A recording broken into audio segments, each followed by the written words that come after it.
Bismillahirrahmanirrahim. Assalamualaikum warahmatullahi wabarakatuh. Selamat pagi anak-anak.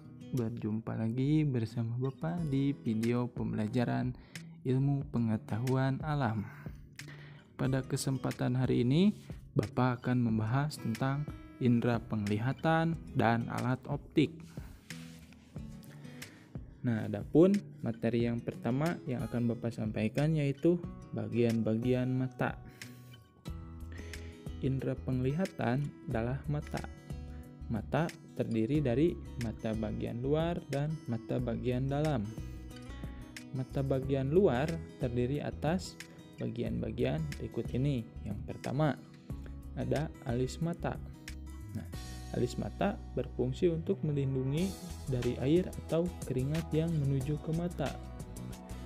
Yang kedua ada kelopak mata. Nah, kelopak mata berfungsi untuk menutup bola mata. Kelopak mata membuat mata berkedip, membasahi mata, menggiring kotoran keluar dari mata, dan mengistirahatkan mata dari terpaan cahaya. Lalu yang terakhir, yang ketiga adalah bulu mata. Nah, bulu mata ini berfungsi untuk melindungi mata dari debu.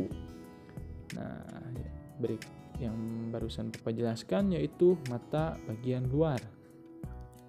Nah, sekarang mata bagian dalam terdiri atas bagian-bagian sebagai berikut.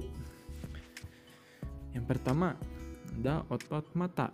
Nah, otot mata berfungsi untuk menambatkan bola mata pada dinding dalam rongga mata dan menggerakkan bola mata.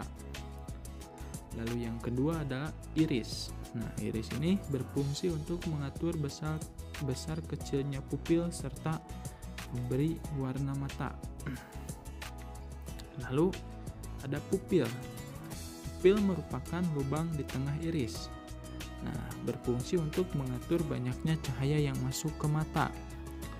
Lalu ada sklera. Sklera yaitu lapisan terluar yang sangat kuat dan berwarna putih. Bagian sklera yang berwarna bening disebut kornea. Nah, kornea di sini berfungsi menerima dan meneruskan cahaya yang masuk ke mata. Lalu selanjutnya ada lensa mata. Nah, lensa mata berbentuk cembung dan bening serta terletak di belakang iris. Lensa mata berfungsi untuk meneruskan dan memfokuskan cahaya agar jatuh tepat di retina. Lalu ada koroid. Nah, koroid merupakan lapisan tengah yang mengandung banyak pembuluh darah. Lalu ada retina. Nah, retina merupakan lapisan terdalam bola mata yang mengandung sel-sel penglihatan. Bagian retina yang sangat peka terhadap cahaya disebut bintik kuning. Sedangkan bagian yang tidak peka terhadap cahaya disebut bintik buta.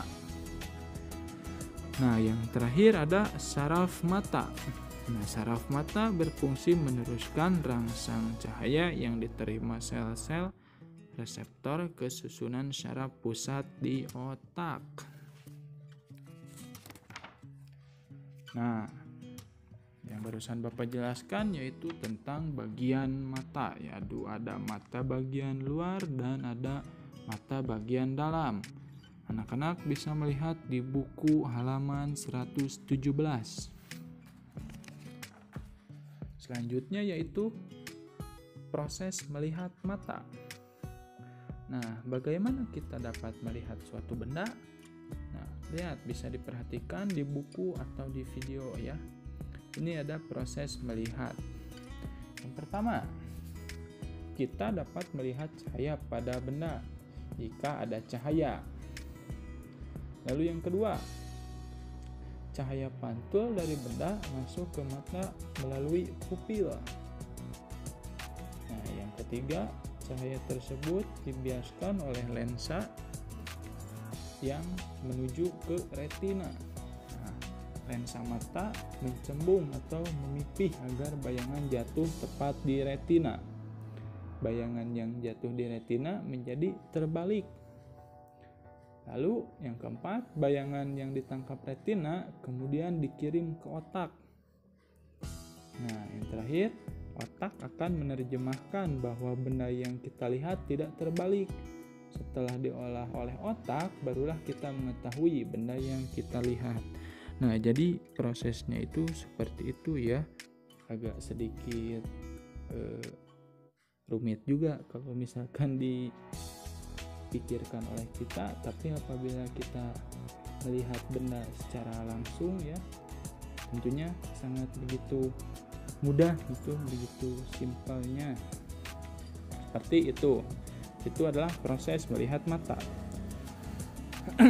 Nah, selanjutnya di sini Bapak akan membahas tentang gangguan penglihatan. Nah, yang pertama ada rabun jauh atau miopia. Nah, rabun jauh yaitu ketidakmampuan mata untuk melihat dengan jelas benda-benda yang jauh. Kelainan ini dapat diatasi dengan menggunakan lensa cekung. Nah, apabila kurang mampu melihat benda jauh, berarti memiliki penyakit rabun jauh, seperti itu. Lalu yang kedua ada rabun dekat atau hipermetropia. Nah, ketidakmampuan mata untuk melihat dengan jelas benda-benda dekat. Kelainan ini dapat diatasi dengan menggunakan lensa cembung. Berbeda dengan rabun jauh, kalau rabun jauh lensa cekung, nah kalau rabun dekat lensa cembung. Lalu yang ketiga ada penyakit mata tua atau presbiopia. Nah, penyakit ini berkurangnya kemampuan penglihatan mata karena usia yang sudah tua ya, yang sudah senja. Nah, bisa dilihat di buku halaman 118. Ya, di situ ada contohnya ya. Benda yang jauh tidak jelas terlihat, dan benda yang dekat tidak jelas terlihat. Jadi mau jauh mau dekat juga tidak jelas ya kelihatannya untuk penyakit presbiopia atau penyakit mata tua. Lalu ada buta warna. Nah, buta warna merupakan keadaan seseorang tidak dapat membedakan warna.